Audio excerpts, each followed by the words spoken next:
Hi, Michael. Hi, everybody. What's up? SrSpookfest here. I figured Michael would probably be here. Thanks for this, dude. I love this thing. So, we're going to look at the map in black here. I'm going to go over some of the cryptids and UFOs and different things. There's, I can read you the key. I'm just waiting for my wife to give me her phone so I can look stuff up. But, we're going to do an hour altogether. I'll go over a bunch of the different cryptids. I'll do a few cryptids and I'll do a few UFOs, and then there's abduction spots. Thanks, babe. There's a few other spots too that have like different symbolism on this map. I'll show you in a second. What was I doing? I am live. That is her.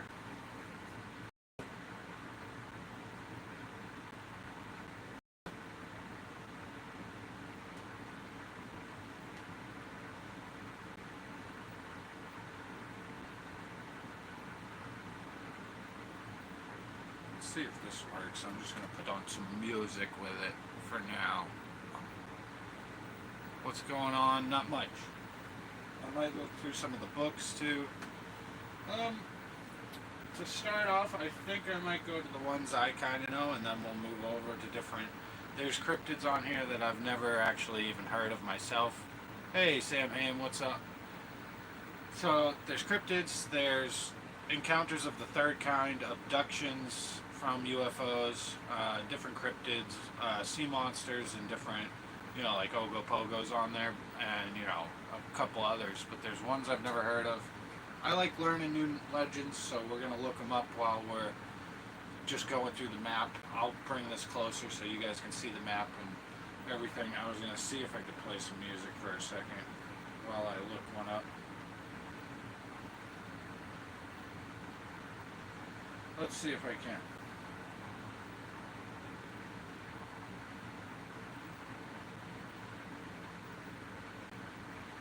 Oh, I might have to turn on the Bluetooth. I like seeing that sign is set spinning. It looks good there.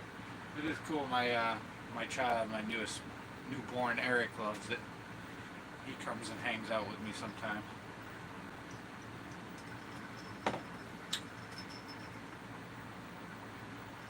I might have to actually press button to turn this into actual sound on the.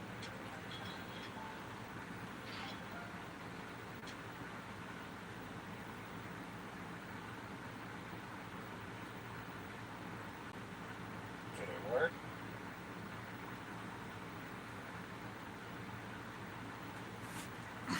Alright, so I'm gonna have to bring you closer.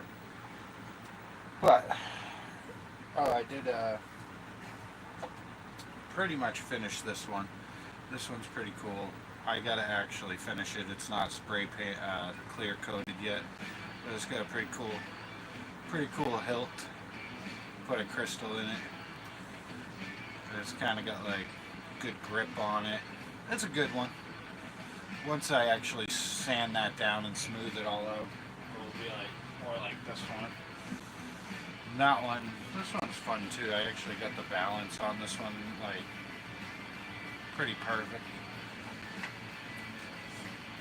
Let's get closer and we'll start looking up different cryptids, different UFO sightings. So the key down here, I'll tell you what's on there. Oh, hold on. I got sand in this thing from going to the beach so much. Okay. Let's see. So, map in black, the UFOs, and then close encounters of the third kind with the date are little tents. Little pyramids. Little tent looking things. And there's a couple right here. Oops. In Kentucky. Land Between the Lakes. Kelly Green Men. 1955. And I believe that has to do with Hellier there, Michael. Because it's right near Hopkinsville. And we've been watching Hellier. And there's an abduction one. Kelly and the Little Green Men. 8/12/1955. Let's just look up this encounter of the third kind. Let's see. I will be looking at other cryptids, UFOs, all sorts of different stuff. Um, that's Kentucky near Hopkinsville. And the Mantell incident is a UFO one. Here, I'll show you on the map. Here, I'll bring out the pointer. So this little symbol right here is a little green tent, and then there's UFOs right next to it. And then all these hands, little green dots here, are different haunted locations. Most of the little red ones, like that, are Bigfoot. But like here's the Mad Gasser in Illinois, Momo the Missouri Monster. There's a lot. So let's just look up the one in Kentucky, Mantell incident. I don't know if I actually know that one, but we shall see. Come here, rubber ducky. You're the one, rubber ducky. So let's look up Mantell incident here in Kentucky. And that's a UFO sighting.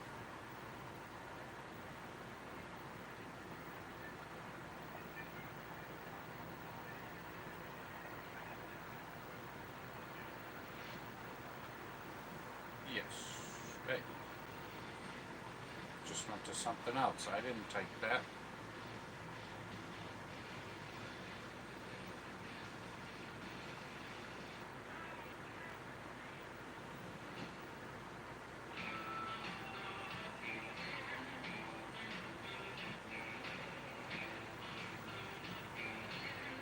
My internet is not working.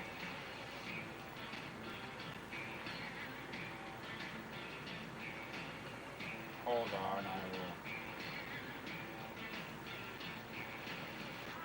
I will get it to work. Let's check out Mantell incident. Mantell incident. What year was it? 1948.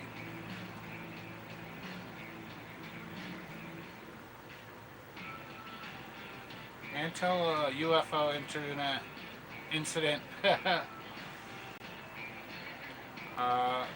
On January 7th, 25-year-old Captain Thomas F. Mantell in Kentucky.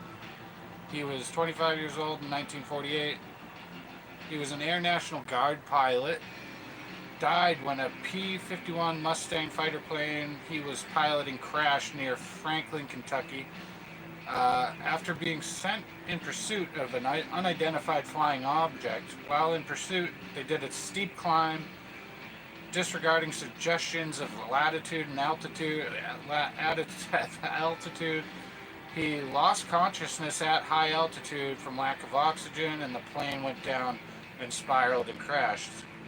It was among one of the most publicized UFO reports at the time. Later, investigator Edward J. Ruppelt, head of United States Air Force Project Blue Book, found an observation from the Air Force Base Tower, particularly a parachute and an ice cream cone tipped with red, as well as astronomer Vanderbilt University reported a pear-shaped balloon with cables, a basket attached.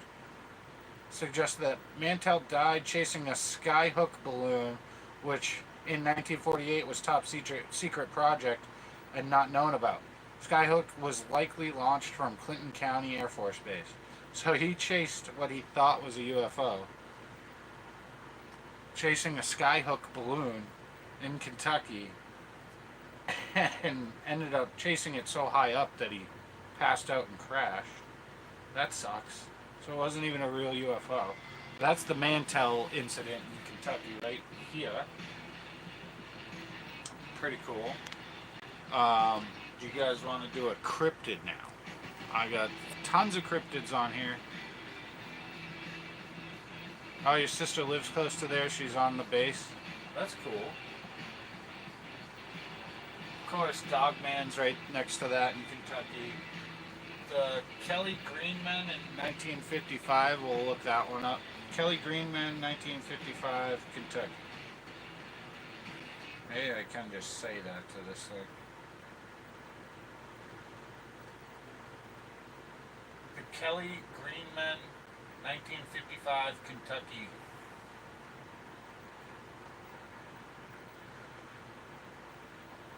The city of Hopkinsville, Kentucky has yearly festival called the Kelly Little Green Men, and those are the little green men that are in Hellier. If it lets me go to it. But yeah, there's the little green goblins that the people in Hellier were chasing after. Me and Mike know mostly because we've been rewatching it. It's pretty cool. 1955, when small alien creatures invaded the home of the Sutton family. Family members used to work for a traveling circus. Yeah, okay. Little Green Men gunfight fair in Kentucky. A farm family gunfight nearly 60 years ago with little green men suspected alien invaders and being celebrated this week by hundreds gathered in a replica of their flying saucer said to land in rural Kelly, Kentucky. I do remember watching on Hellier that the little green men walked up and were tapping on her window, the little girl, and her dad ran outside and shooting at them. He never hit any of them, I don't think. But I didn't know they said a little spaceship with those guys landed in a soybean field. As many as 15 little men who landed in the spaceship ran out and ran towards the house. That's a funny one, man. But I didn't know they had a festival too. It's like Mothman Fest. I will be going there in a week, maybe 8 or 9 days. I don't know exactly when, but let's look up another cryptid.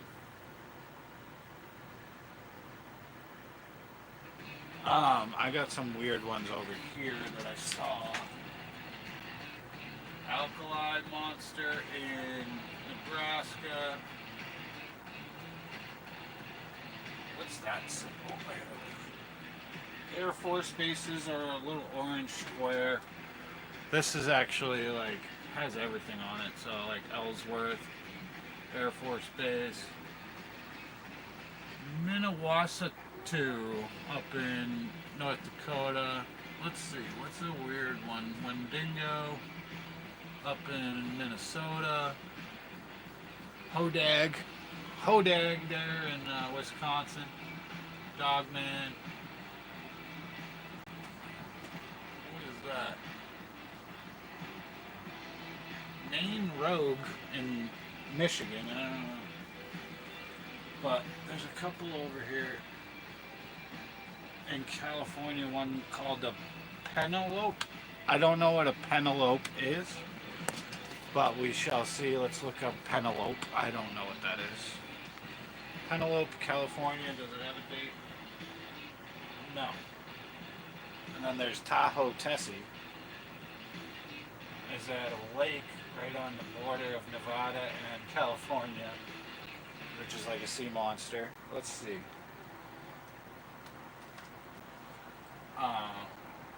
Penelope. Penelope. It's spelled cantaloupe.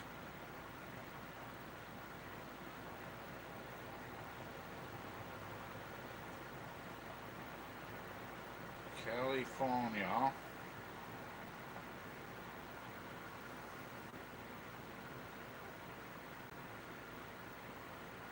It's not giving me anything. But there is a marker for it, like a cryptid. I don't know if it's something else, but it's not giving me. Let me make sure I spelled it right. Penelope.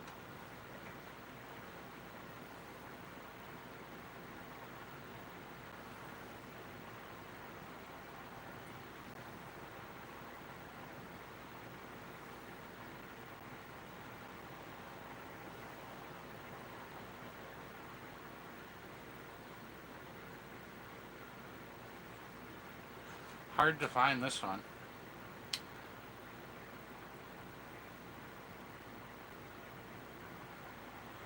Phrase Penelope California Monster likely refers to Penelope Hellens, the character from Camp Half-Blood. I don't even know what that is.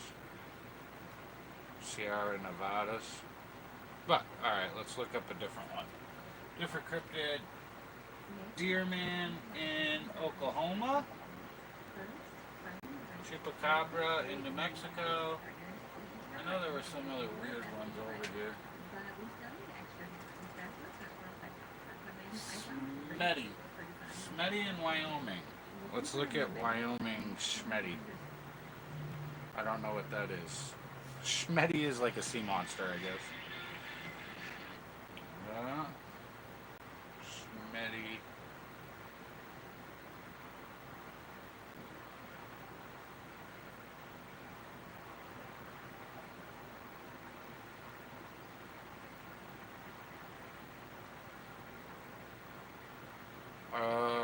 Smetty is a nickname given to a purported prehistoric creature said to inhabit Lake De Smet in Wyoming. Schmetty. Cheers. Happy Friday, everybody. I hope everybody's having a good one. A little bit of wine my wife got, but I do have a beer. Let's have beer instead. I gotta empty my cup.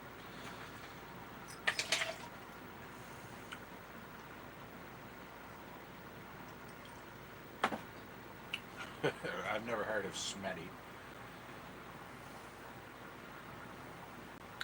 Let's see what else it says.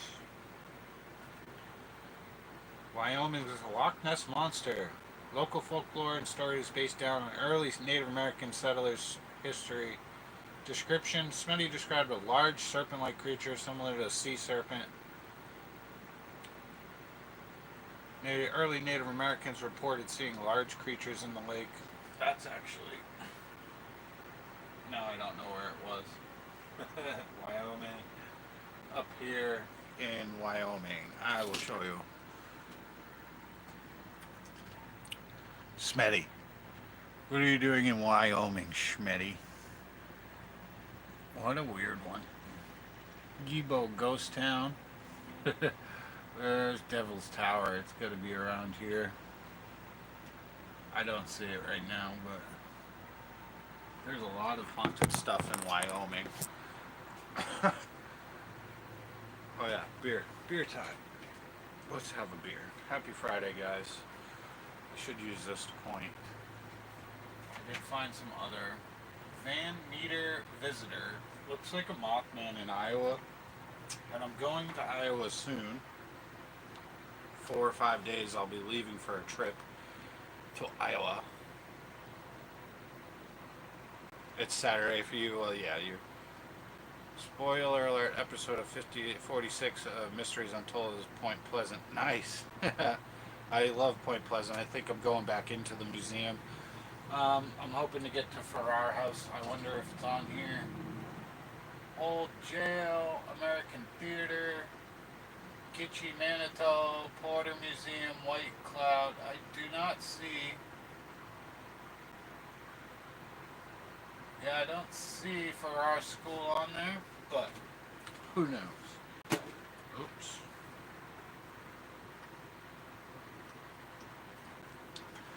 I'm really excited about doing the farmhouse. There's a farmhouse right across from the street from my brother-in-law. Oh, I shook the beer up. Uh-oh. Don't spill the beer.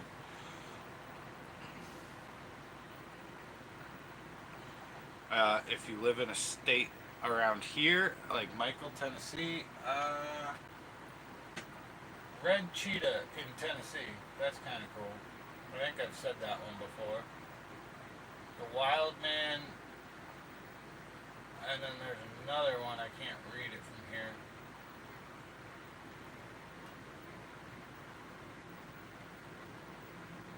Good amount of UFO sightings there too. Okay, now we have some beer. I will be better. I'll set you up a little better so you can actually see. what I'm looking at. Cheers, it's all foam. Gotta wait a minute for that. So what's everybody up to this wonderful Friday?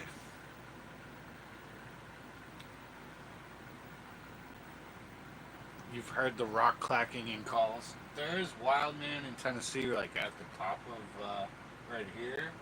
And there's something else there. I just can't read what the hell it is. Oh, Demon Dog. That makes sense. The Poplick Monster, the Mad Gasser. I've read that one. Wampus Cat. I'm looking through all different areas. I kind of want to look up what the Hodag is up in Wisconsin. I think I've heard of that.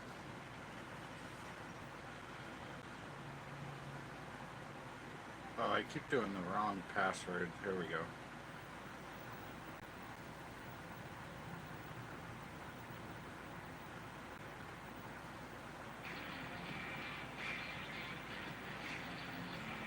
Alright, let's go over to my end neck of the woods and look around. Actually, I'll put you up closer so I can talk. So, we're gonna be like right here in Iowa somewhere. They got Bigfoot, Van Meter Monster. I do want to look that up since I'll be in Iowa. Van Meter Monster. Independence State Hospital isn't too far from where I'll be. I want to get to a lot of these places since my brother-in-law and sister-in-law live out there. And I'll be doing an abandoned farmhouse, which I have permission to do, and then hopefully for our school. Cheers! Alright, let's see. So, Massachusetts, obviously I grew up in Mass here, so a lot of Bridgewater Triangle is actually like lined out. It's really hard to read this stuff because of the smaller states, so like the symbols are smaller, but there is a ton. Where I am, there's actually UFO, Nash, Fortenberry UFO sighting, 1962. I'll have to look up. Well, let's first look up the Van Meter. I don't know what Van Meter Iowa Monster is, so let's check that out.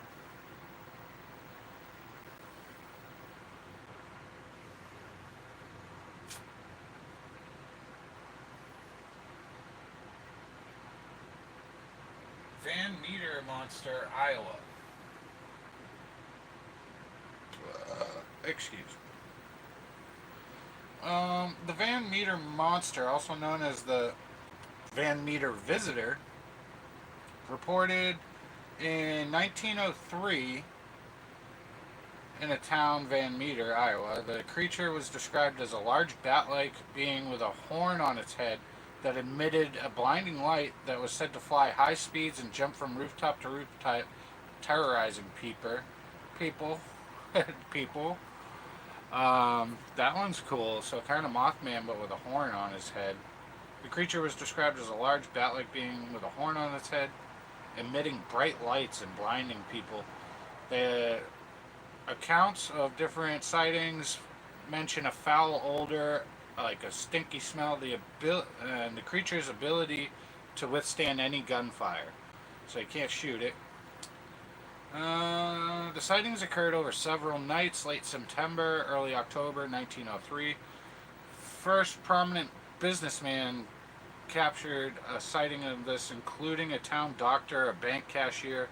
The creature was seen flying over buildings, perching on telephone poles, and hopping like a kangaroo. Townspeople attempted to pursue it, ultimately driving into an abandoned mine.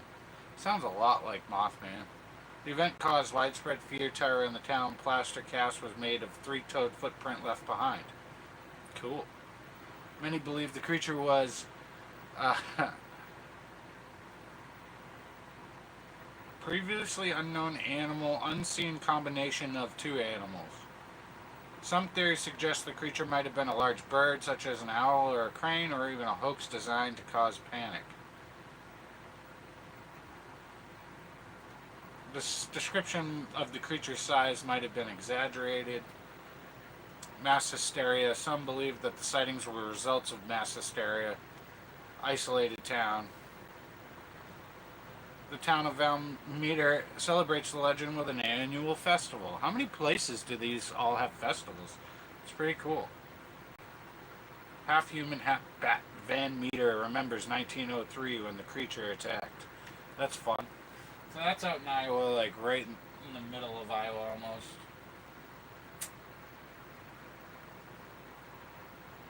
There's a lot more too that. Let's see. Air Force Base, Air Force Base, Air Force Base. What's this UFO down in Arkansas? The Devil's Den, White Rock. I don't know that one. Devil's Den. That seems cool. Oh, hey Friday House, what's going on? Just going, having some food, sitting down a bit, trying to catch up before editing footage from today. Nice, man. I know you got a new camera. I'll keep looking these up. I'm just going to set you up normal so I can sit normal. And I'll just keep picking cryptids and UFO sightings, and we'll look them up and see what they are in each state. So next one, I'll check out Texas. Let's do a Texas one and see, because he's in Texas, Friday House there. Cheers, all you guys.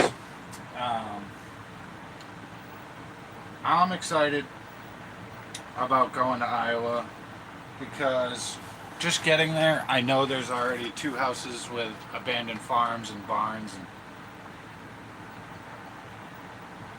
there's a lot of dogmen on here, and then there's other creatures like the one I was just talking about, the Van Meter one. Sounds like Mothman, but with a horn on his head and shooting light at people.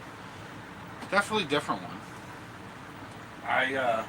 I love things like that. Let's check out. I'm gonna just pick one UFO or a cryptid from Texas, and I'll tell you about it.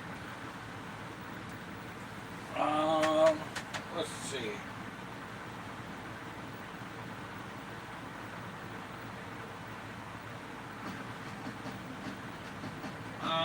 Air Force Base, Air Force Base, Air Force Base, military base, Fort Worth, Gold Reserve.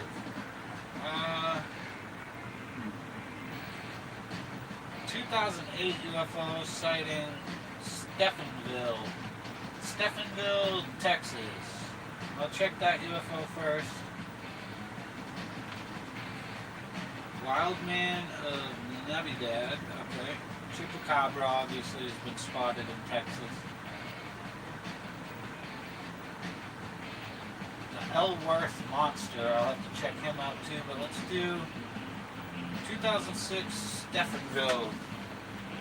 2006 Stephenville UFO sighting in Texas. Let's look that one up. Lizard Man. The Lizard Man. I had to shut one of these lights off. Too bright in my face. Alright, let's look this up.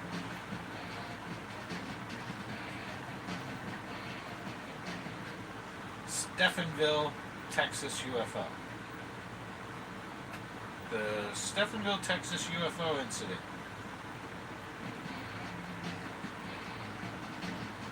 Texas UFO incident refers to a series of reported sightings of unidentified flying objects around Stephenville, Texas, early January 2008.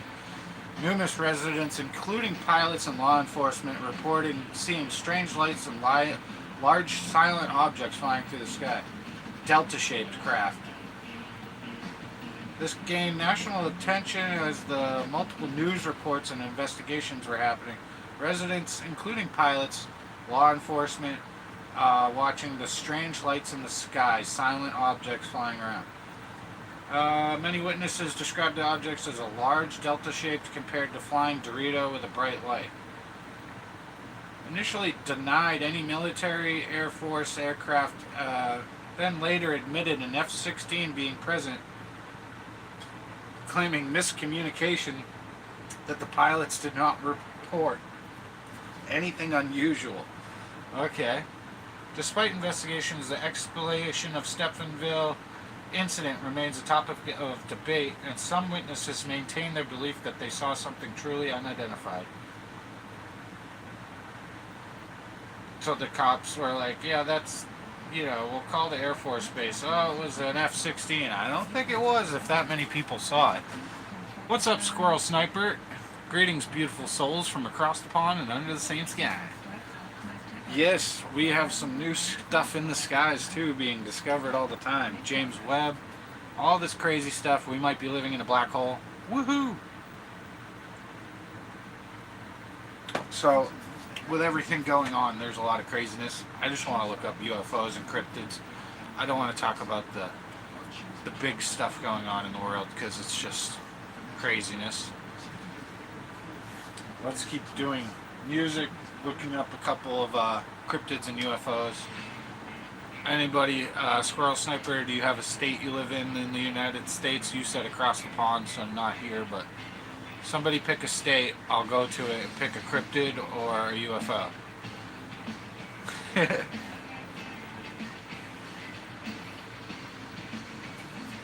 I'll do another one while I'll wait for you guys to pick a state. It doesn't matter what state, just something in the United States.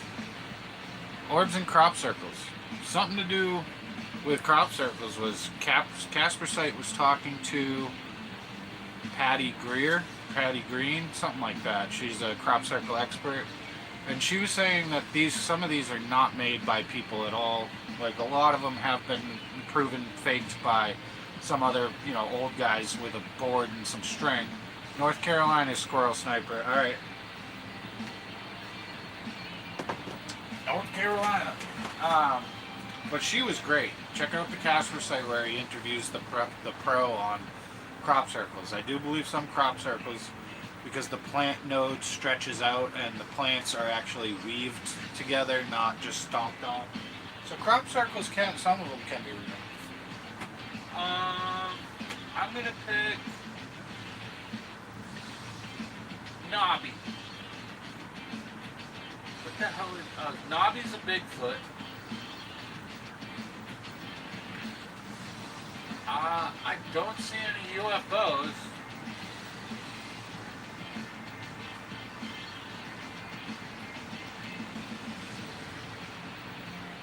We know what a wolf man is and a dog man and a wild man. Well, what's the story behind Nobby in North Carolina? There's a Bigfoot called Nobby, maybe. Yeah, the nodes are enlarged or blown up from the inside out. That makes crop circles interesting. Some have radiation. Let's look up Nobby in North Carolina. I don't know if it's just going to be a Bigfoot. That's his nickname.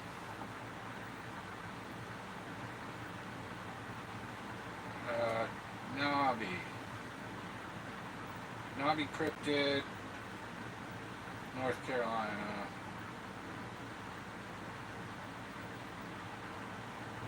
In North Carolina, Nobby is the nickname given to a Bigfoot-type creature that says to inhabit the area around Caesar and Carpenter's Knob. Sightings of this creature have been reported for many years. Descriptions often including very tall, 10 feet, ape-like figure covered in dark fur, having an eerie silence and reported strange sounds and smells. So it's a Bigfoot. He's just named Nobby for North Carolina. And that's not... He's like out here on the far western side. There's some other weird cryptid names on there that I've never heard of. If you want me to do a ghost one, I could do a ghost one and tell you about the haunting, because I usually do that with close my eyes and point. But those ones you need to change to 2D, the 2D design and 3-dimensional image. Yeah, because if you made... So, then they actually have like writing and meaning in those crop circles. If you did a 3D diagram, maybe it is like a map or directions, or it has a certain message.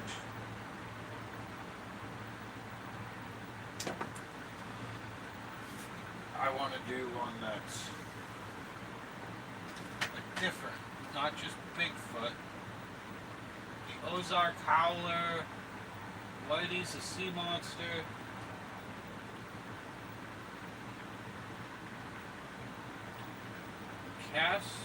Cash Landrum incident 1980. That's in Texas too. Let's look up this other UFO I just saw in Texas. Yet he doesn't mind. Ha! Bigfoot is often confused with Sasquatch. Yet he doesn't mind. It's a propulsion system. I have seen some of the orbs going over a field and making that. That's on Casper Site's site, where you can see the orbs making a crop circle. That's interesting. Just been looking at the Ozark Howler. There's so many on here I can't get to them all. So 90% of the time I close my eyes and point. I point to a haunted spot, like that one. Iowa State Prison, even though that is in Illinois. Iowa State Prison, but it's in Illinois. Oh, okay. Let's look it up.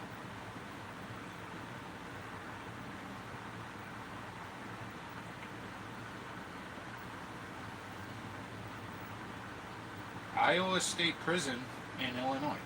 Haunted. Let's see what that says. The most haunted place on Earth. How many of these are the most haunted place on Earth?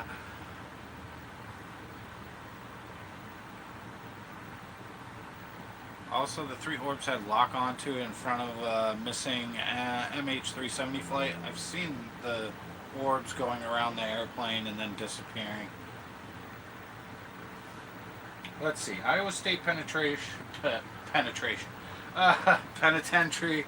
located in Fort Madison, Iowa. Alright, so this one's actually in Iowa. But this one I'm seeing on the map is in Illinois. Or maybe it's on the line of Iowa, and that's why. So it is in Iowa, it's just on the line of Illinois. One of the most haunted places in the United States, due to its violent and tragic history, reports of paranormal activity, disembodied voices, ghostly figures, the feeling of dread. Prisoner history include numerous deaths from violence, executions, accidents, contributing to the belief of the haunting. The prisoners reported many sightings of different things, inmate death, executions, and accidents. Being located on the edge of Fort Madison and the sense of isolation that adds a spooky atmosphere. The prison is now abandoned with decaying buildings, empty cells, further contributing to the eerie atmosphere. Visitors and staff reported paranormal experiences such as hearing voices, feeling cold spots, seeing shadow figures. The area that housed the most dangerous inmates for a focal point reported paranormal activity. I've heard this before. Old Sparky. The electric chair was used here in the area, said to be particularly haunted, because I've heard of Old Sparky. So maybe I have heard of this place. Watching all the ghost shows and different paranormal things I've done, I've definitely heard that before. It was featured on Ghost Adventures, Most Terrifying Places, Serial Killer Spirits. Ghost Adventures focused on the prison history of the spirits, notorious inmates. Yeah, that douche there, Zach Baghands. I like Aaron, and I feel bad for Aaron, whatever was happening with him. I guess his wife's going to jail now. Cheers, everybody. You can't hire hitmen. What are you guys doing? I sat in an electric chair before at a circus attraction. Jeez.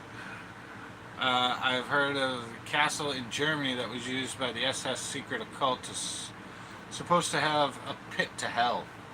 I wouldn't doubt it. They were in some occult stuff. Weird rituals and craziness.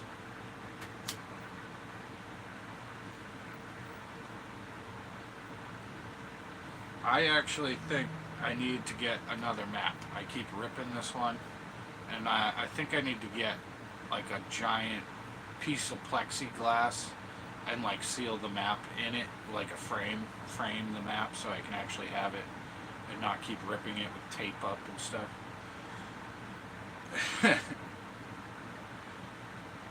But yeah, I should be going back into the Mothman Museum. Maybe 8 or 9 days. I don't know when. 10 days, 11 days. I forget how long we're staying in Iowa. Hi, Spectral Whispers. Oh, is that your sister-in-law? Yes, hello, Spectral Whispers. August, I'm going back up there. Me and her are going to go do an investigation in Massachusetts in the Bridgewater Triangle. Alright, Sam Haim, later. Have a good bedtime. Thankfully, a non-working chair. I see. I'm sitting here just disappointed that I can't hire a hitman. I just learned this. You can't hire a hitman to kill your husband. Shit, I can't. I know, honey. You can only hire one at a time, but I'm using your phone for music now. 922. Jeez, just give my lock code to everybody, why don't you? You can unlock my wife's phone now. I don't think you actually could. I didn't say the whole thing.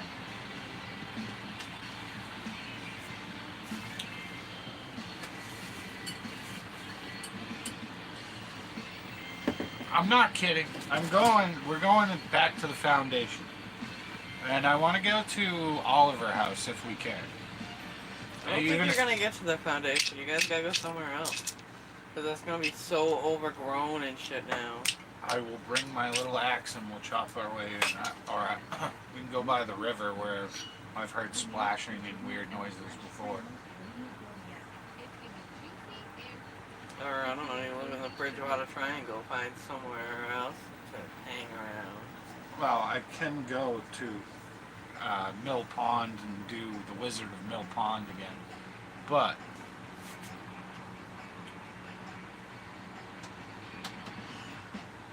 Wewelsburg Castle, cool.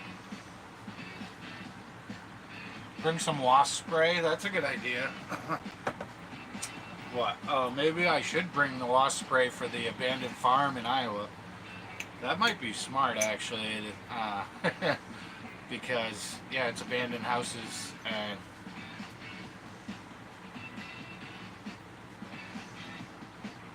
I know I'm always doing stuff that gets so busy trying to see my whole family, but we have to bring out the Boo Bear and play with some of my equipment. At this time we were going up specifically for you guys to do an investigation. This time we're coming up to go let the baby hang at my parents' house, and then I'm going investigating.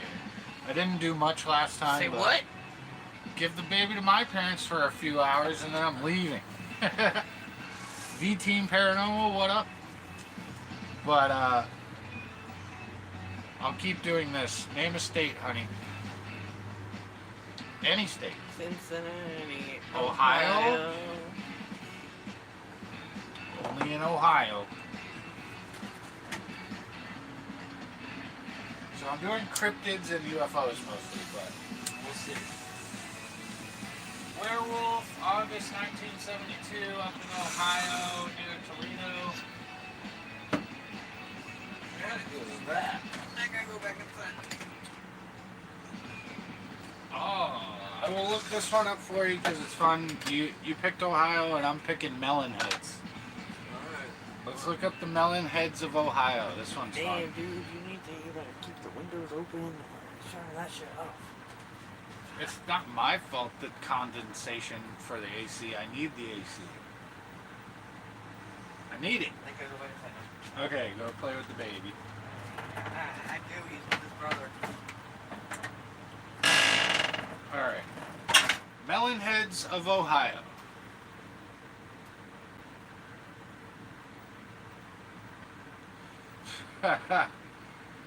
Oh man, there's a picture with this one that's pretty freaky. So this one I know is like a true thing. Melonheads of Ohio. Melonheads are well-known urban legends specifically prevalent in the northeastern part of the state, Ohio, particularly around Kirkland.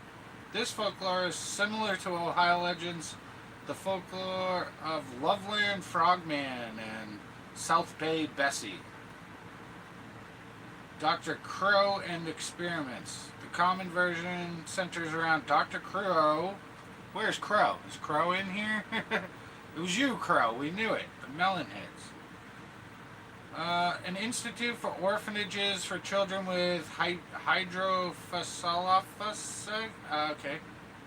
Causing enlarged heads due to fluid buildup. Cruel experiments. One popular tale. Dr. Crow, these subjected children to inhumane experiments to leading to many deformities. One variation, children revolt after Crow's wife is accidentally killed, leading to his death and the burning of the institution. And the Melonheads escaped into the nearby forest. Melonheads are generally described as small humanoid creatures with oversized, bulbous, often hairless heads. Other features might have malformed bodies, deformed limbs, razor-like teeth, glowing red eyes. I like Melonheads. I've definitely heard of them before. Ohio's a fun state.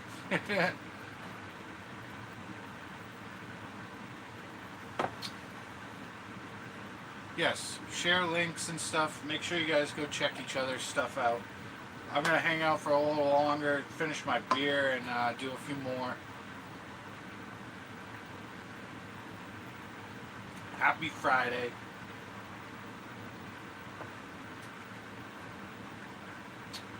Now, I've been looking up some weird stuff. Down in Mexico, there's Hidalgo something, Mexico. Tula, Hidalgo, Mexico.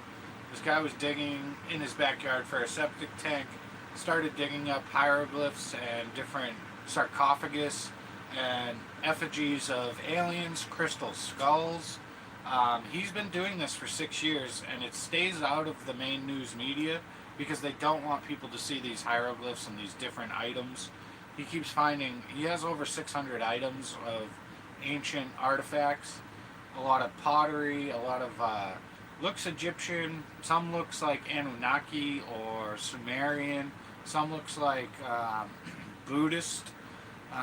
It's all mixed up together, and it has, depictions on the hieroglyphs of UFOs, aliens, different creatures, the sun gods from Egypt like Ra, and like just crazy stuff going on. If you haven't seen that, I'm interested in the stuff hidden in the Grand Canyon.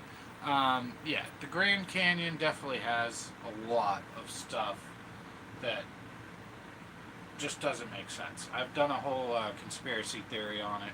I talked a lot about what the Hopi Indians called the ant people, because when the Native Americans first got here, they said people came out of the Grand Canyon and taught them how to do certain things and taught them their history.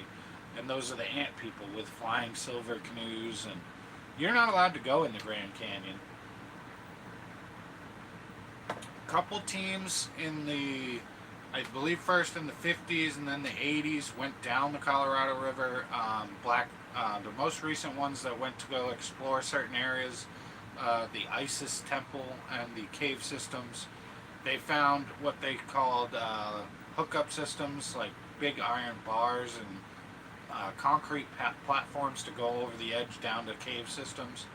Well, when they were there and they're filming, this was like 2011, black helicopter flying by them, an airplane came by, they got kicked out. You're not allowed to just go down the Colorado River, or like just to go to the Grand Canyon, you can get in trouble. You can only stay on the touristy side. The Greys look like ants without antennas. The Kentucky goblin things have big ears, only 2-3 feet tall, and glowing eyes, and will do weird things. There's so many different legends that I just absolutely love. That's why I like looking at this map all the time. I can't wait to get back to Point Pleasant. Point Pleasant, West Virginia is probably one of my favorite places to go. Just Mothman area, every time we enter that town, it's something strange. You feel it.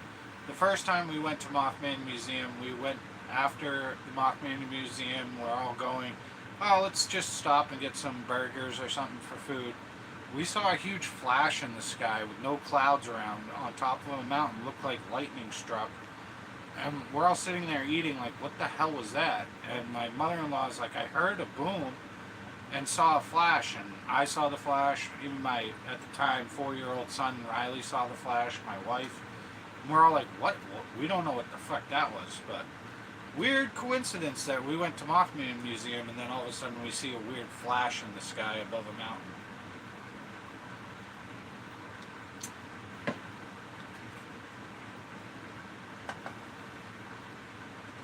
Would you like another state? I can do another UFO one. I love the lettering on the banner, Mike. That looks good. Oh. I'm not looking at the things that he's posting, so. First major mid-air collision happened over the Grand Canyon. Spectral Whispers, that is awesome. Well, not for them, but Rhode Island. Let's see. Yeah, I never really look at Rhode Island. It's really small, so I'm going to have to get close.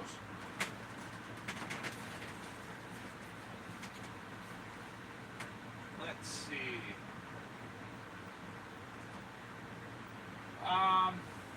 Block Island, haunted. The haunted Block Island stuff. Yeah, Rhode Island. Naval Station, Newport. I've worked there. I put solar panels all over the buildings there. Harold Trudell UFO pics, 1967, Rhode Island. Harold Trudell UFO. Alright. Harold Trudell Pictures, Rhode Island. Let's see. It's hard to see Rhode Island. It's like beep. Harold Trudell UFO Pictures, Rhode Island. Oh yeah, alright. 1960. Woonsocket, Rhode Island, 1967. UFO pictures on January 24th, 1967 at twilight. Tom Trudell's, age 14, was startled by a dark hat-shaped object hovering outside of the second-story window of his home in Yorba Linda, small, relatively isolated town in the edge of Orange. That's not it. That's California.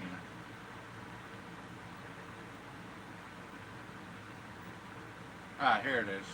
That's okay. I pressed the wrong thing. Let me try again.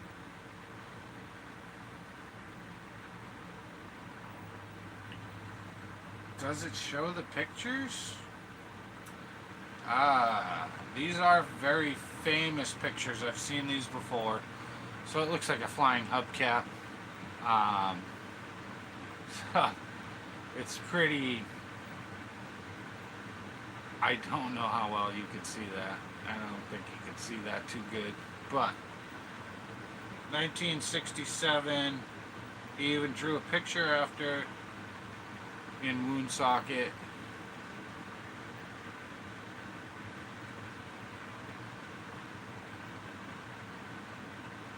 The first picture of it reports in...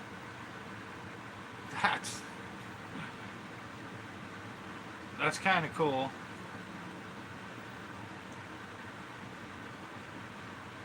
Let me read a bit about the... Have you guys seen the new video of a circular flying saucer the military captured and showed it flying through the clouds? It's like a new release one. Well, that reminded me a lot of the movie Nope.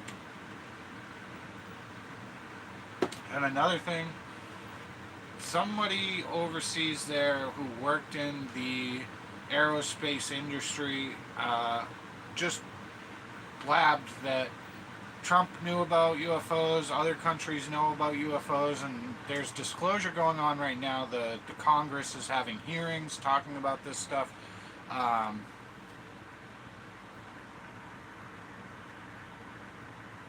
Hey, Paul, What up, Pump?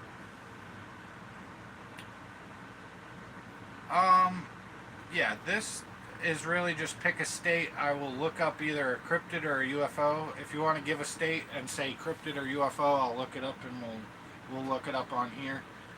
It's fun to do. I've seen some on here that I have never heard of before, so it's really fun to do. Like just random.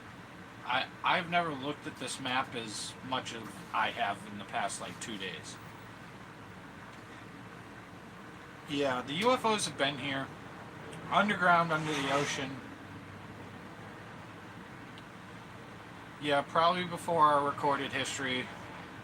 I mean, when you think about it, if Sumerian and Anunnaki and the sunken cities have reports of different beings and the Doghead Men, there's the legends. What the thing is, almost every continent also has pyramids before we had communication between different continents.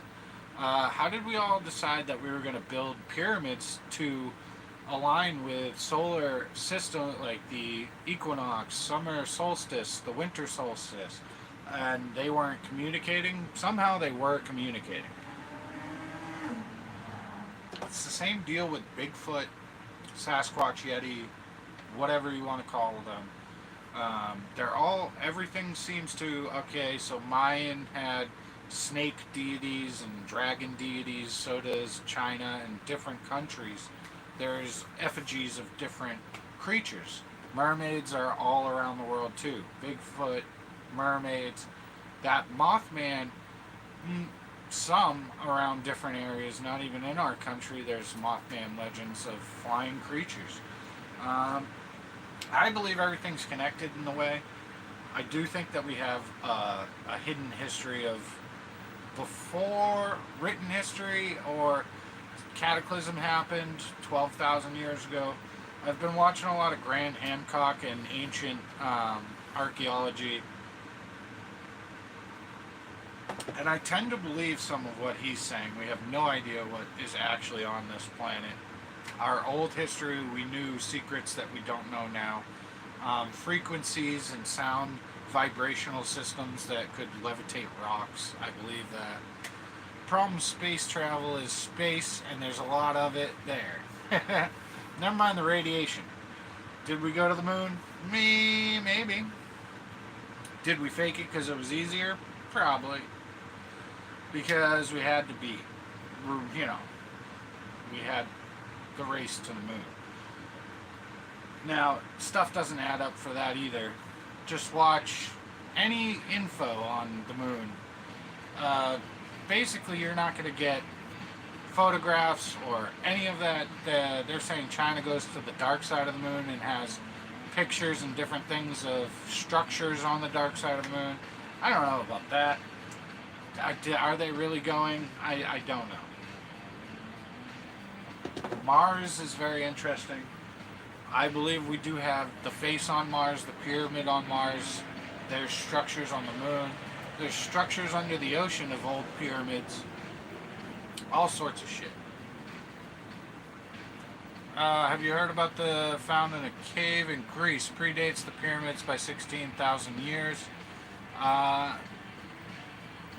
The one in Greece, Pomp, I'm not too sure about. 16,000 years, so then Göbekli Tepe is 23,000 years old. They're finding more and more civilizations that are buried cover up. And they're not going to undig that for 150 more years because they said we should leave it to future. But that's bullshit. They just don't want us to know stuff. They're just covering it up again. Göbekli Tepe has some of the most important information. Some of these other structures, the world's biggest pyramids are actually in Brazil and in South America, Mexico. Some of the biggest ones are in Mexico. They're by footprint, they're bigger. They might not be taller than Giza pyramids, but there's bigger pyramids. Still buried in the jungles. Thousands of acres of land that you can see on LiDAR actually was old roads and different stuff. Mars had life on at one point. Yep, 100%, man. James is correct. Friday House, you are right. I believe that there should still be stuff on the ground. Who knows? They found ice, water.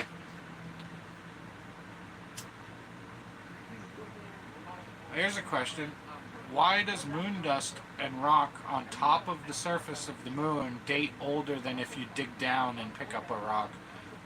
So the whole entire moon is like inside out.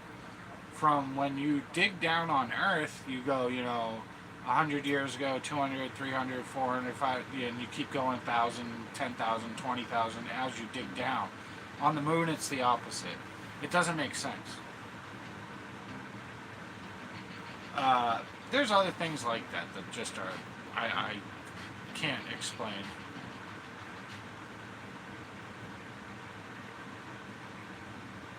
And that's not happening no time soon, traveling at the speed of light.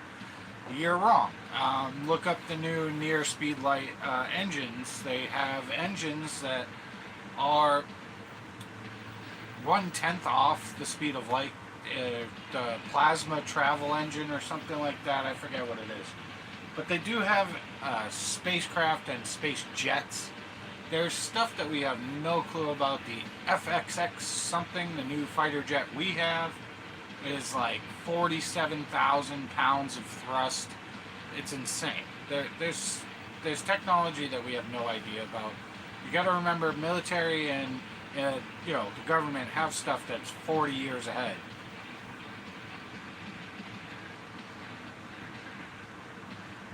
We're never going to travel at the speed of light. I do believe one day we will have a type of time travel. Nothing with mass can travel the speed. Yeah. It would take more energy than the observable universe could provide to push even a single proton. Best we can do is 99.9%. We have engines that do crazy shit right now. Look up some new engine. I looked it up and there is. They have some engine that goes near the speed of light. Like, if you're in space and there's no air and no resistance, you can get that thing moving.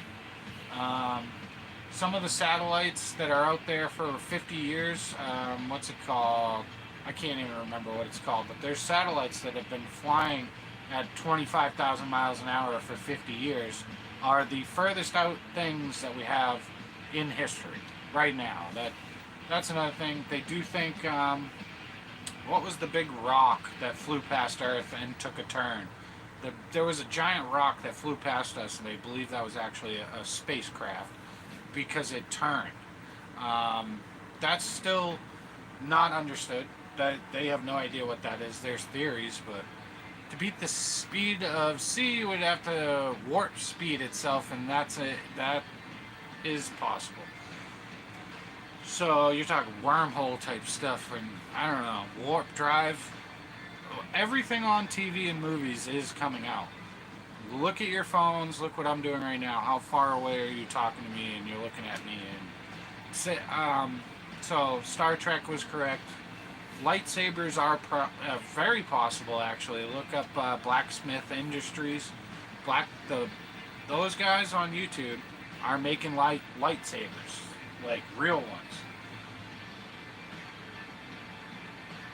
Yeah, you bend space around you, takes you along, and form cannot go faster than C, but space itself can tunnel. So Bob Lazar was correct about Element 115, and it basically puts a bubble around you and your craft so that you're not affected by atmospheres or even going into water or stuff like that. It's communicable, whatever, so you can go through space, air, water. Basically, you have a warp bubble around you, like a shield. They've created plasma shields. That's a real thing. We have weird stuff that we just don't understand. Cheers. Alright, I'm going to look up another one. We will. It might be a haunted one, it might be UFO, it might be cryptid, I don't know.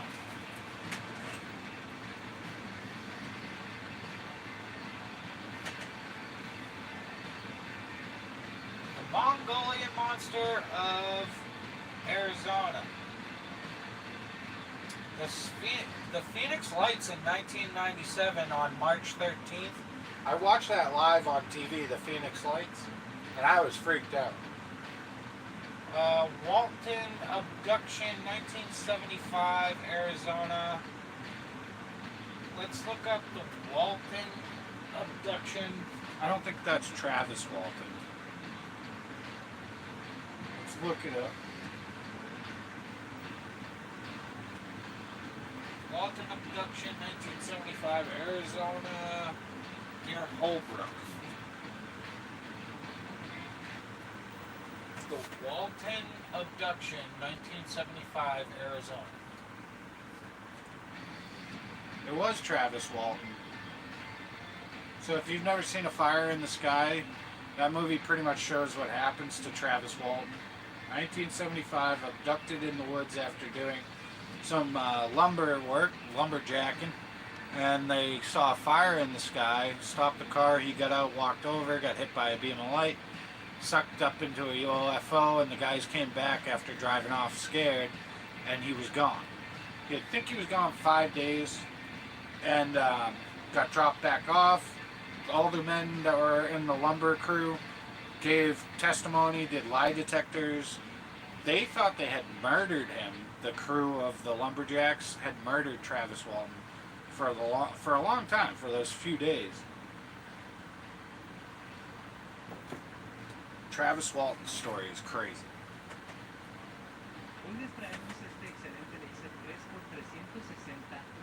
Hola. ¿Cómo estás, amigo?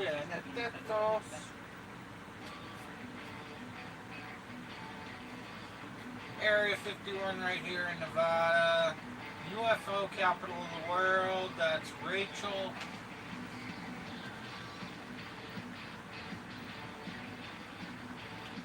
Tahoe Tessie monster.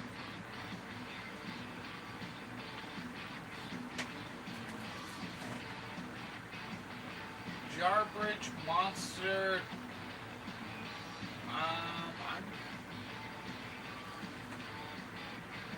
Let's look up Jarbridge monster of Nevada here. That's an interesting one.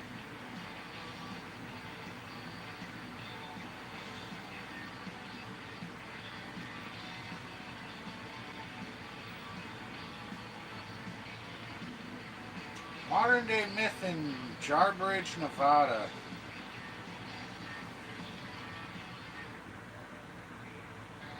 Jarbridge monster refers to a creature from Shoshone Native American legend, Shoshone, that's how you say it, also known as the Twashahobbits. The name Jarbridge, now referring to a town and wilderness area of Nevada, is anglicized version of Shawnee word Twashahobbits or Jahabitch. They even got like little pictures. The Jahabitch. Oh, he's got a big jaw, man. The legend also recounts how the Shawnee warriors eventually trapped the Jahabits and the cave in Jarbridge Canyon, sealing it inside with rocks and boulders. Modern town wilderness area of Jarbridge, Nevada, derive their name from the legend. Some people associate the Jarbridge wilderness with Bigfoot sightings, point to the region's remote and abundant wildlife and potential habitats for these such creatures. Skeptics suggest these are sightings of maybe hoaxes or misidentification of bears and stuff like that. That's cool, right? What's a Nemagar, Wyoming? In Pathfinder, Wyoming, Nemagar. Alright, I don't know what that is. Let's look up a Nemagar. Nemagar, creature, Wyoming.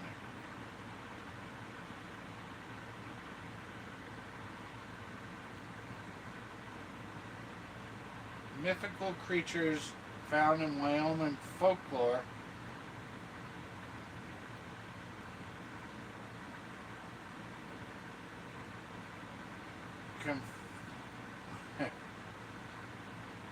Refer to a leader who stirs up emotions. That's not how you spell it. Alright. Let me try again. Wyoming. Nemagar. Nemagar creature, Wyoming. The Nemagar are a legendary race of little people found in folklore of the Shoshone people, Rocky Mountains. According to Shoshone tales, the Hemagar, or Nemagar, were an aggressive little people who would shoot poisoned arrows from tiny bows. Cool. These are like pugwudgies. Legendary race of little people, Shoshone people of North America, especially Wind River of Wyoming and Pedro Mountain regions of Wyoming. They were aggressive and dangerous little people. They were skilled archers who shoot poisonous arrows. The name Nemagar roughly translates to people eaters. The legends even recount them stealing and eating babies. They were believed to kill their own people if they became ill and to participate in their society. San Pedro Mountains mummies and Nemagar. The discovery of San Pedro Mountains, 1932, near Casper, Wyoming, feud beliefs of the Nemagar. Tiny mummy, like little mummies, initially thought to be an adult, was approximately only 14 inches tall. However, later examinations revealed the mummy were anaphylactic infant who was, deformed.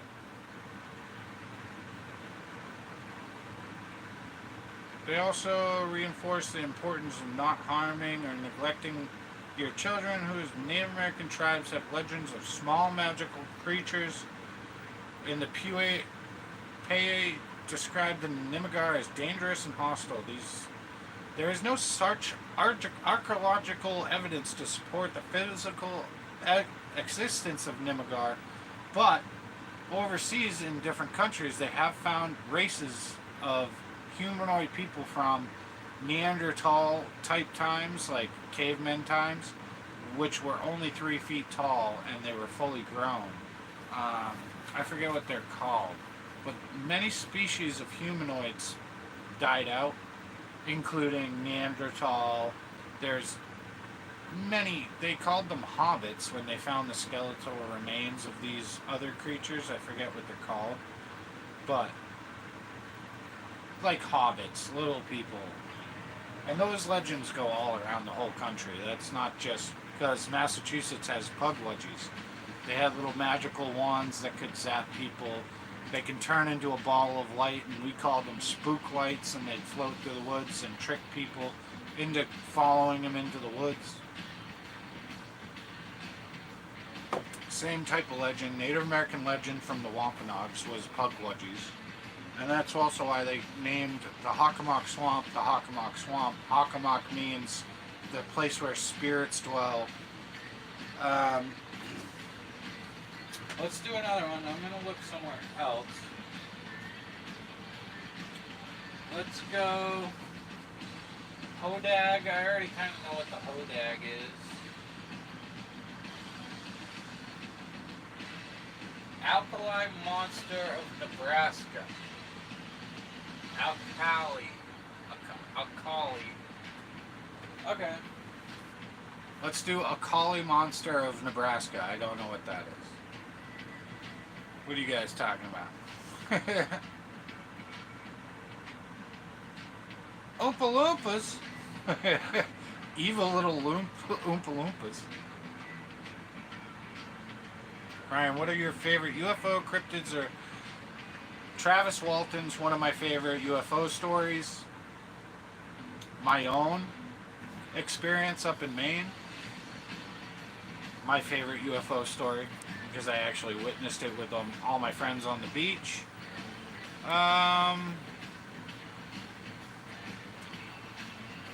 Cryptid is Mothman still. There's some other cryptids on here that I gotta look up and actually keep going through. Or spirits. My spirit stuff is definitely my own experiences. Paul Dever up in Massachusetts in an old abandoned asylum. That's where I saw my first shadow figure. And me and 7 friends saw it. We all saw it. And then he ran into a brick wall and disappeared. Small one, only 4 feet tall, shadow kid. We all thought we were going to get in trouble at first, but it was a little kid, and then it ran across the field, disappeared into a brick wall in another building. There's a lot that I've witnessed personally that I can't deny. So, a lot of my own accounts of UFOs, the cryptid one would be the monkey or the screaming noises, even the one my dad sent me of screaming noises out in the Bridgewater Triangle. But other cryptids for, like, say, lizard people. I really like lizard people. That's fun. They say there's 4 types of aliens. Little alien grays, the tall north or Nordic whites, mantis people, lizard people. And then there's like 9 different UFOs that we like classified so far. But we know there's galactic federations of aliens, I guess. I don't know. We're just not ready to join the universal galactic team yet, I guess. We are children when we nuke stuff and bomb everything.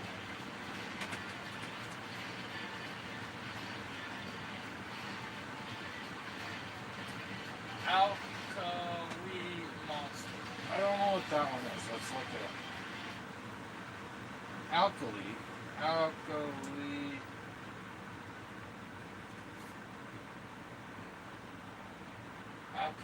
monster.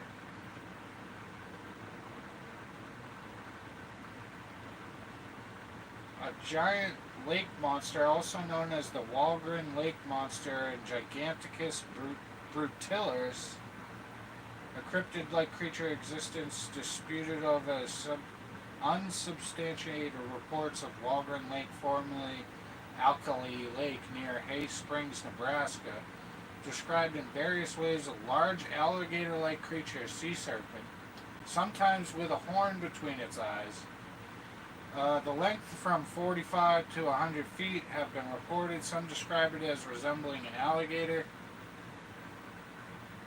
45 feet to 100 feet.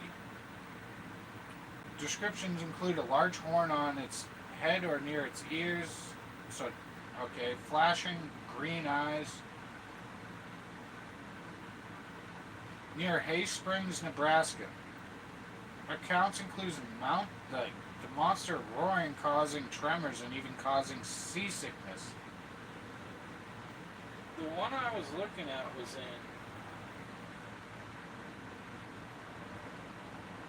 Nebraska, and it doesn't show a sea monster, it shows a little monster standing up. The monster is still part of the Hay Springs identity with a costume from 1985 Centennial Parade is still on display. The legend has been around a long, long time, mentioned in books, Old Jewels of Mari Sandoz. There is a picture.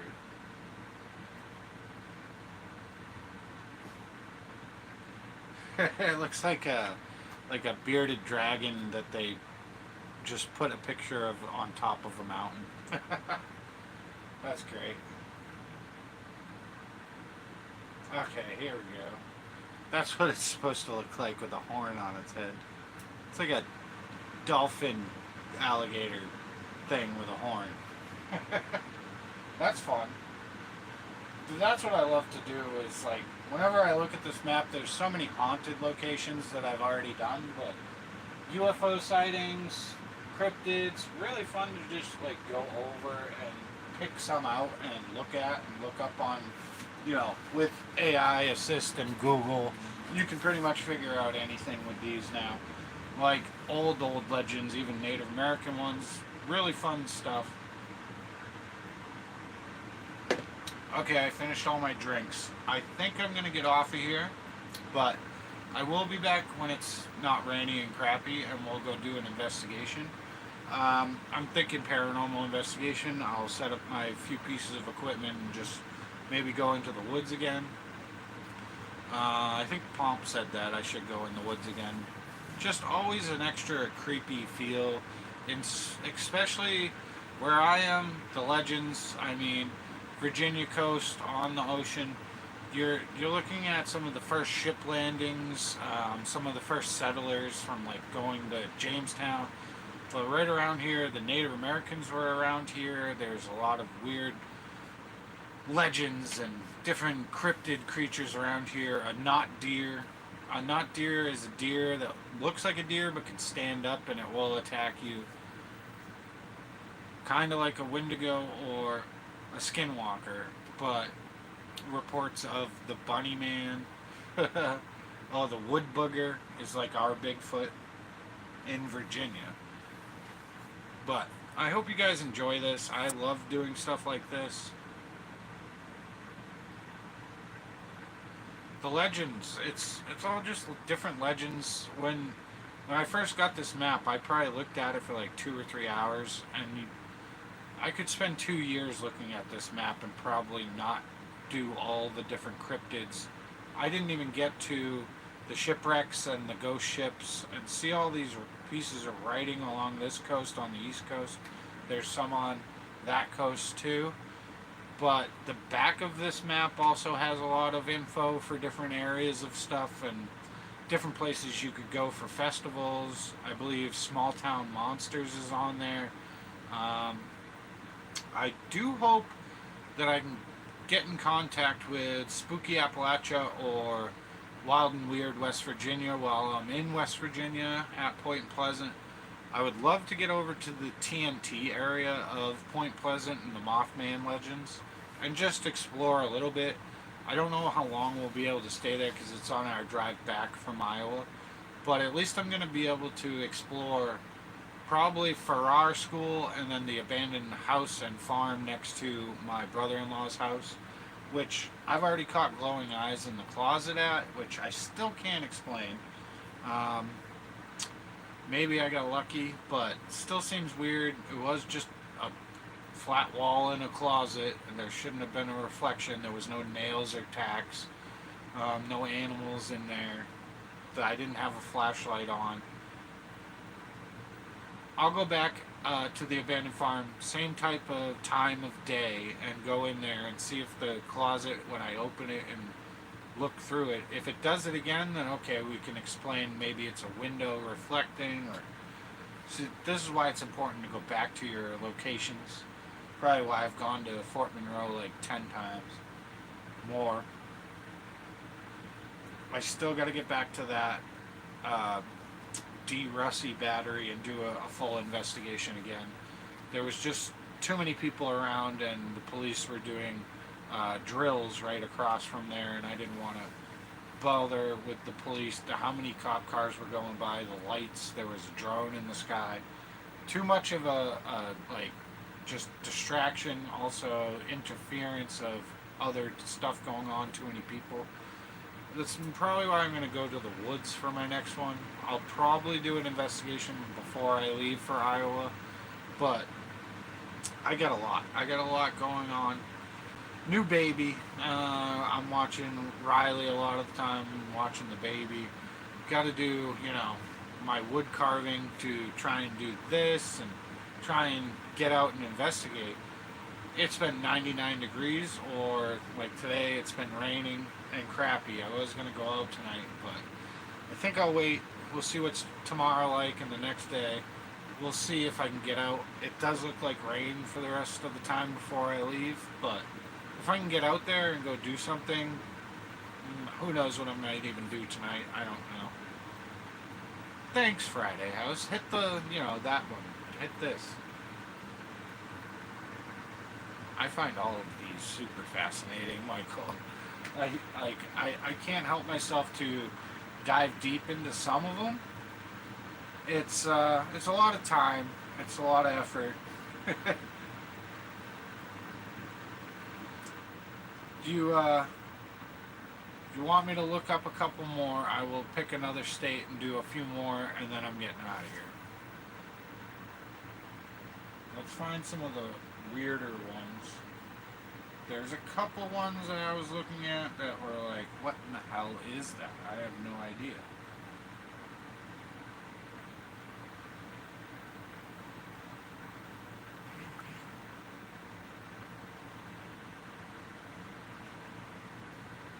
Sure, why not? I don't care anymore. I'm not going to do non-copyright. I'm just going to play some music.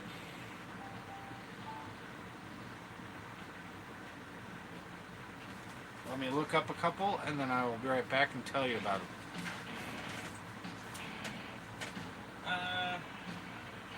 That one I can't hear.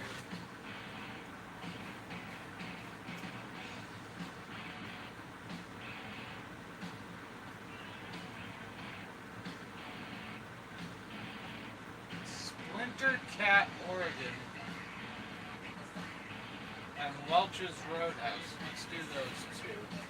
Let's do these two. Splinter Cat in Oregon, and then what is it? Welch's Roadhouse, the haunted location. Let's see what Splinter Cat is. Splinter Cat, Cryptid, Oregon. Splinter Cat I've never heard of. The Splinter Cat is a legendary creature from American folklore, particularly known as the Pacific Northwest, Oregon, where it's associated with the destruction of trees. So a beaver? It's described as a large feline-like creature with tough skull and uses to smash through trees, searching for honeybees and or raccoons. Splinter Cat is typically described as a large cat-like creature, sometimes with striped markings. His most notable feature is strength of skull. It uses to batter trees and headbutt other animals. It's a nocturnal animal and hunts by smashing into trees, often with hollows, to find food. Particularly intelligent, will attack trees indiscriminately, resulting in a lot of damage, perpetually a sore head. The Splinter Creek in northern Cascade Range of Oregon is named after the creature of the folklore, suggests that the splintered trees left behind by the creature can be seen in many parts of the Pacific Northwest. That's funny. I've never heard of that one. Okay, let's do a haunted one. What was it? Welch's Roadhouse. Welch's Roadhouse haunting, Oregon. And it showed me where it is. Welch's Roadhouse in Oregon is known and rumored to be haunted. Specifically, it's said to be haunted by the apparition of a woman who's believed to have jumped to her death in a mountain cabin that the Roadhouse now occupies. The location is often included on lists of reportedly haunted places in Oregon. Reported Oregon. There's a picture. Barlow Trail Roadhouse, America's fair in a historical lodge cabin. Images? Cool. Roadhouse. Yeah, so it's just a bar and tavern place with like some rooms above it. But that's pretty cool.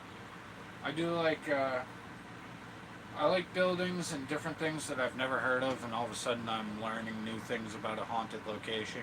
Like, you know. Sounds like it might be a bobcat. Maybe like a honey badger. Honey badger don't give a shit. I wouldn't doubt it. Honey badger, and nobody's ever seen it in Oregon, so they're like, there's that creature. I mean, giant wild dogs, giant wild cats, hellhounds. There's also, like, Bridgewater Triangle has a black dog, the hellhound, like a 6-foot wolf, red eyes. I love Wolfman, Dogman, those kind of creatures. Very fun. But we will probably do this again, and I'll try and hit ones like UFO sightings and different ones that I haven't done before. Let's see one more. Last one, guys. I'm going to do a UFO. Somewhere. I could look for more of the teepees with the encounters of the third kind where people get taken. Let's see if I can find any. Louisiana. Shreveport. Hey, I know Shreveport's got werewolves. That's from True Blood. Shreveport, Louisiana. Downy Booger, Alabama. Let's look up Downy Booger. It's not a UFO, so I'll still do a UFO after this one, but I want to know what a Downy Booger is.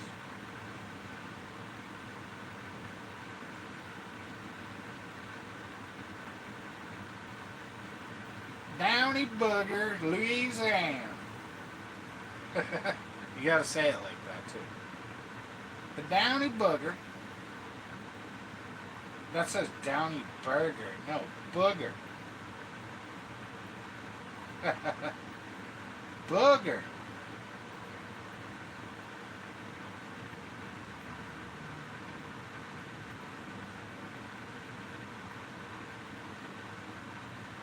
Downy Booger, Louisiana. There's a fascinating local legend in Downy Booger, primarily with a Winston County, Alabama, not Louisiana. Alabama. Wait. Okay, so maybe this one was thought to be with Louisiana. Involves a mysterious creature with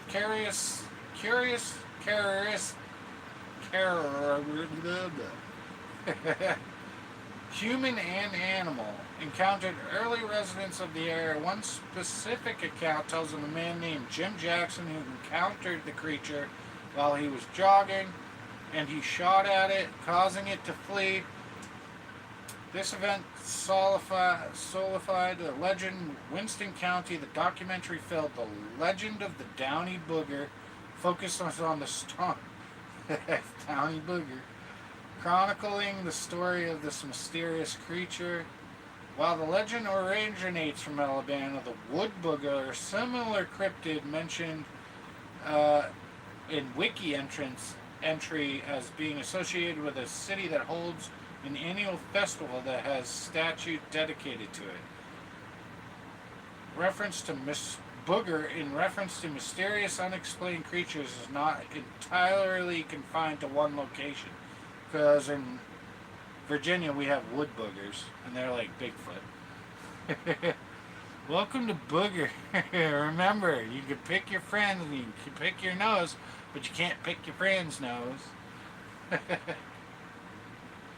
Downy Booger, Winston County. The Downy Boogie Monster. Alright, let's do a UFO and then I'm going to end this.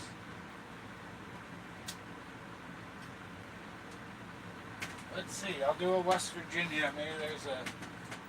Holy... Mothman, Flatwoods Monster, Flatwoods Monster Museum. Oh, okay. So I got... Jack-o'-lanterns, Mothman Museum, Charleston, Greenberg, Bigfoot.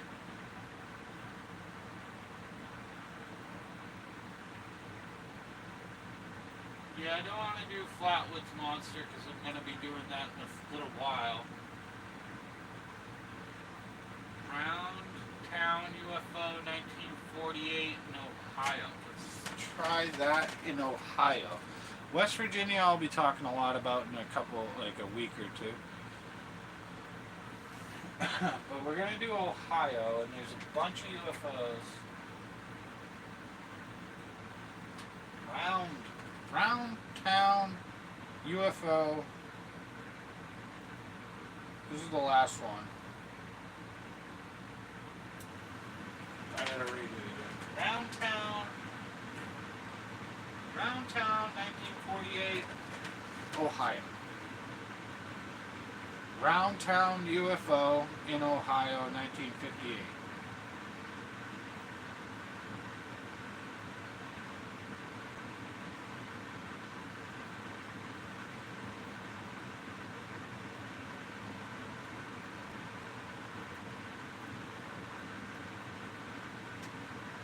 In February 1958, Circuitsville, Ohio, a town early history of ufology, experienced multiple UFO sightings within a 5-day period.